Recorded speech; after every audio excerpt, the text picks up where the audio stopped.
which displays increase in the U.S. Navy power, most likely sparked anger Beijing increasing.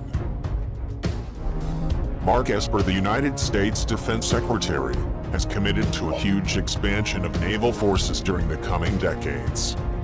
Mark Esper made it clear that this was being driven by China's aggression, and also the sheer scale of the People's Liberation Army build-up, which he predicted would reach full capacity 30 years from now. While that is some time away. However, given the timescales involved for the development of major platforms such as aircraft carriers, and also including nuclear submarines, now is a good time to start, he said. With the secretary explaining, until the early 1990s, the People's Liberation Army was very much a brown water, coastal defense fleet, never seen. However, all of that has now changed. The Chinese Communist Party, for whom the People's Liberation Army serves, PTLA intends to complete the modernization of its armed forces by 2035. And they also field a world-class military by 2049.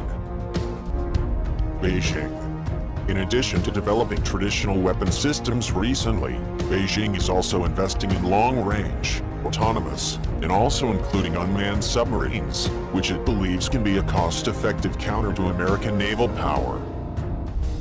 And Mark Esper say, "I want to make clear that China cannot match the United States when it comes to naval power. Even if we stopped building new ships, it would take the People's Republic of China years to close the gap when it comes to our capability on the high seas," Mark Esper said. The reason is that since the Second World War, the United States Navy has been a global force, and also able to project power wherever it wishes, Esper said. And this includes based on 11 carrier strike groups, and also backed up with Marine Corps amphibious ships, and nuclear-powered attack, and also including ballistic missile-firing submarines that great power. Mark Esper also added, while the People's Liberation Army has 2 aircraft carriers, and a third on the way. However, these are all smaller, and also less capable than their United States Navy equivalent. Similarly, while the submarine fleet is growing, it is still well short of its United States rival, he said. Having said that, China only wishes for the moment to concentrate in the Pacific region, while the United States Navy's obligations around the world, and most notably in the Middle East, but also for the Mediterranean Sea, and also including the Atlantic Ocean territory. Another factor that has been noticeable during the last decade. Secretary Esper is determined the United States Navy will not be left behind, having knowing China's fleet is much developing recently, and also allowing for a greater take-up of digital and other transformational technologies. Now, ex-Pentagon official provides support and relief, and suggests leasing F-35 stealth jets to Taiwan to ward off an invasion from Beijing. A retired Pentagon official said on October 8th, in the face of aggressive incursions by China's Air Force in the territory, the United States should help Taiwan by leasing it F-35 stealth jets. Stephen Bryan, former Deputy Undersecretary of Defense, said that Taiwanese pilots' supposed lack of ability to fly the sophisticated F-35 fighters could be helped by training them in the United States, Stephen Bryan said. Any fears of China's reaction could lead to the aircraft being kept on standby in the United States, though they would either belong to Taiwan or be leased by the island.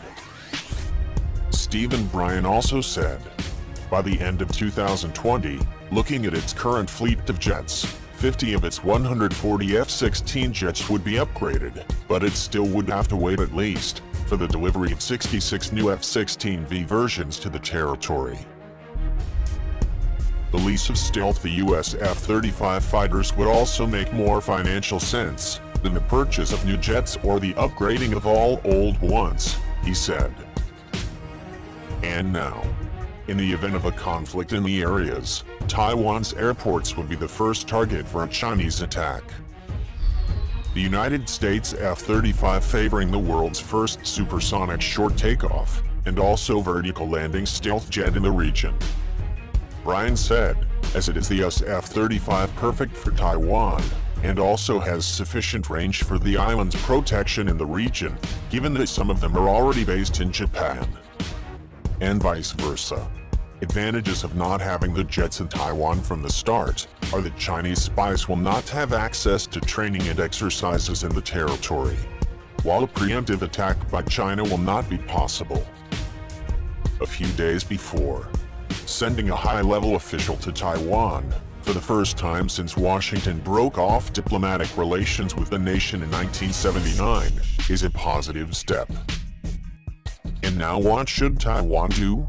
Taiwan needs a greater commitment by the United States recently.